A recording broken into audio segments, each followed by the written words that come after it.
Welcome back to Reading with Miss Michelle. Today we're going to read A Charlie Brown Thanksgiving by Charles M Shultz. If you have a copy, go get it so you can read along with me. Don't forget to help us out by liking, subscribing, and sharing this video with all of your friends. It's Thanksgiving and Charlie Brown's friend Lucy can't wait to celebrate. "Charlie Brown, I'll hold this football and you kick it," Lucy says. "You can't fool me," says Charlie Brown. "I'll come running up and you'll pull the football away like you always do." "But one of the best traditions is the Thanksgiving football game," says Lucy, "and the most important part is the kickoff." Charlie Brown thinks Lucy will let him kick the football if it's a holiday tradition.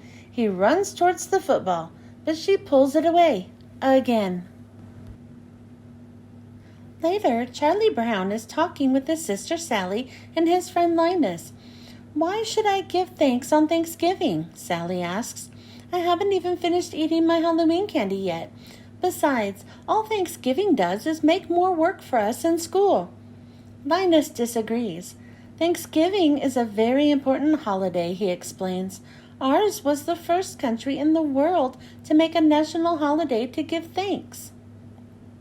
Sally sighs and stares lovingly at Linus. "Isn't he the cutest thing?" Linus just rolls his eyes. "What are you going to do on Thanksgiving, Charlie Brown?" "Sally and I are going over to our grandma's house for dinner," Charlie Brown says.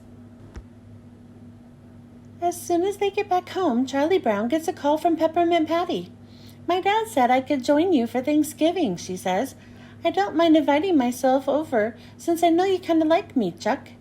Charlie Brown tries to explain that he is going to his grandmother's house for dinner, but Peppermint Patty keeps talking over him. "By the way, I told Marcy and Franklin about the big turkey dinner you're having, so you can count on 3 for dinner." Peppermint Patty has invited herself, Marcy, and Franklin over for Thanksgiving dinner, and I'm not even going to be home. Charlie Brown groans to Linus. Linus has an idea. "You can have 2 dinners. Cook the first one for your friends, and then go to your grandmother's house with your family for the second one." But there's one flaw to Linus's plan. Charlie Brown doesn't know how to cook. "All I can make is cold cereal and toast," Charlie Brown admits. Linus isn't discouraged. "Maybe we could help," he says. "Snoopy, go out to the garage and get a table for the backyard." Snoopy salutes Linus and gets to work. Snoopy and Woodstock find an old ping-pong table and they bring it outside. Then Snoopy sets up chairs around the table. Lawn chairs, beach chairs, rocking chairs, enough for everyone. To top it off, then they add a pretty tablecloth, set the table, and even fold the napkins for each place setting. Now that the table is ready, Snoopy, Woodstock, Charlie Brown, and Linus start to make Thanksgiving dinner. Linus and Charlie Brown set up toasters and put in slices of bread. Once the bread is toasted, Snoopy butters all the pieces and stacks them on a serving platter. While Linus and Charlie Brown get popcorn, jelly beans, and pretzels, Snoopy and Woodstock disappear for a minute, and then they return dressed up like pilgrims. Charlie Brown isn't impressed. "How can you serve the food in that ridiculous outfit?" he scolds Snoopy. "The guests will be here soon." Snoopy sighs and reaches for his chef's hat. Soon, Peppermint Patty, Marcy, and Franklin arrive and follow Charlie Brown out to the big table in the backyard. It's time for dinner. Snoopy is about to serve the guests when Peppermint Patty cuts in. "Shouldn't we say grace first?" she asks. Linus stands up. "In the year 1621, the Pilgrims had their first Thanksgiving feast," he begins. "Elder William Brewster, who was a minister, said a prayer that went something like this: 'We thank God for our homes and food and our safety in a new land. We thank God for the opportunity to create a new world for freedom and justice.' Amen," Peppermint Patty says. Snoopy lifts the lid of a big platter and reveals the feast. Freshly popped popcorn, colorful jelly beans, salted pretzel sticks, and a stack of hot buttered toast. He loads up each guest's plate and sends it sailing over to them. Peppermint Patty frowns. What kind of Thanksgiving dinner is this? Where's the turkey, cranberry sauce, and pumpkin pie, Chuck? She asks Charlie Brown. Don't you know anything about Thanksgiving dinners? What blockhead made all this? She throws down her popcorn in disgust. Snoopy pulls his chef's hat down over his face, and Charlie Brown gets up and walks away from the table. You were kind of rough on Charlie Brown, Marcy says to Peppermint Patty. Rough? Peppermint Patty shouts. We were supposed to be served a real Thanksgiving dinner. But did he invite you here? Marcy asks. Or did you invite yourself and us too? Peppermint Patty thinks for a minute. She knows Marcy is right. Marcy, maybe you could go to Chuck and patch things up for me? Marcy isn't so sure that's a good idea. I think maybe you should go to Chuck and tell him yourself, she says.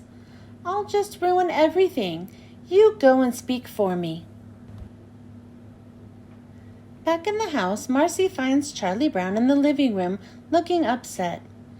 Peppermint Patty didn't mean all those things she said, Marcy tells him.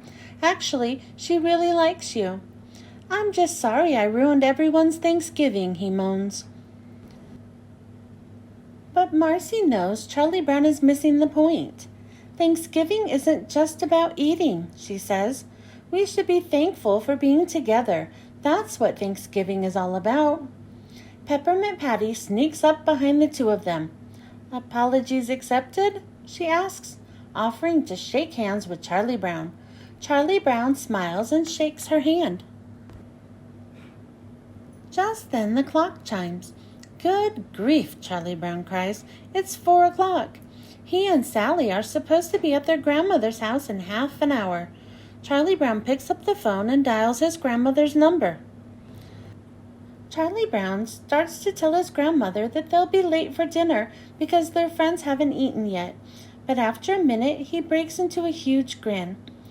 Everyone, Charlie Brown, Sally, Franklin, Linus, Peppermint Patty, and Marcy, is invited to Thanksgiving dinner at his grandmother's house. Peppermint Patty runs to the backyard. We're all invited to Charlie Brown's grandmother's for Thanksgiving dinner, she cries. Everyone cheers. After the gang piles into the car, they settle into their seats and wave goodbye to Snoopy and Woodstock. Isn't there an old song about going to grandmother's house? Marcy asks. Peppermint Patty nods, and all the kids start to sing. Over the river and through the woods to grandmother's house we go. Back at Snoopy's doghouse, Snoopy and Woodstock put the finishing touches on their own Thanksgiving dinner, with pumpkin pie for dessert.